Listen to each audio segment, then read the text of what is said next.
Олон улсад Монгол улс тэр дундаа энхийг дэмжих ажиллагааны нэрийн хуудас болсон хааны эрэлт сургууль 22 дахь жилдээ манай оронд амжилттай зохион байгуулагдлаа.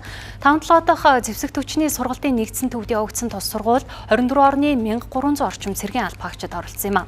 За хаалтын ажиллагаанд улсын хурал, засгийн газрын гишүүн, Батлан хамгаалахын сайд Батлууд, зэвсэгт хүчин жанжин штабын дарга хошууч генерал Гам Бямбнар болон элчин сайдууд, Батлан хамгаалахын атишин нараа албаны зочид төлөөлөгчд оролцлоо.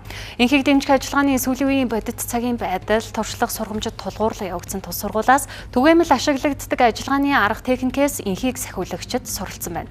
Монголын энхийг сахиулагчид гадаадын цэргийн албаагчдаас суралцдаг байсан бол одоо тэдэнд заах, багшлах хэмжээнд хүрсэн нь тус сургуулийг манай улс зохион байгуулж ирсний нэг том үр дүн юм а. За өмнөд Судан улсад гүйцэтгэх албаагчид энэ сургуульд оролцож мэргэжлийн бэлтгэлийнхээ тодорхой хэсгийг нь хангасан.